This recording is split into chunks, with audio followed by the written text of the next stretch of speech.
One of the biggest issues that we're hearing about from dancers is unfair stage or house fees. Stage fees have always been illegal for clubs to charge dancers. This is the type of fee that the law calls kickback, and it's when an employer requires the worker to kick back a part of their wages to the employer.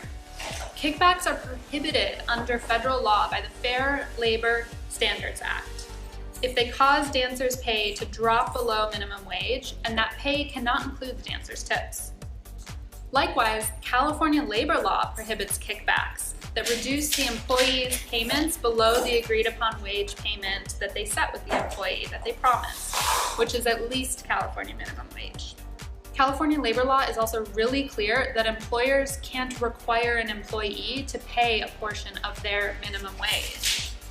And California law classifies tips as the employees no matter what. It's their sole property and it can't be a credit towards the minimum wage. What this means is that house fees are illegal whether they're coming out of your paycheck or coming out of your tips. In fact, house fees have been such a pernicious form of wage theft in California that in 2000, the governor signed Assembly Bill 2509 into California law. It's an amendment to existing law. There is no question that California law requires that dancers be able to take home all the tips they make in addition to whatever minimum wage or wage is set with the employer. None of that amount can go towards stage fees, house fees, or whatever clever naming devices clubs are using to justify these illegal fees and this wage theft.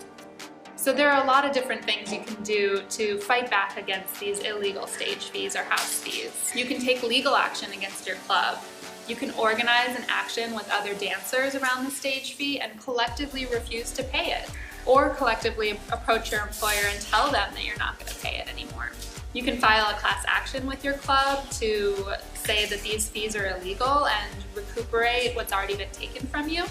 But the most effective thing you can do to fight back against house fees and wage theft is to unionize with your fellow employees and negotiate a contract that prohibits house fees and stage fees. Being a member of a union is the only option that will provide you job security. So while all these other options could result in getting some of your money back, they're unlikely to change the club practices and policies in a long-term way, and you're very likely at risk of losing your job in the absence of a broader strategy.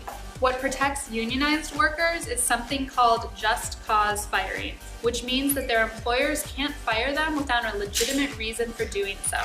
And unionized employees are able to challenge or overturn unlawful firings pretty quickly and effectively in a way that other employees can't.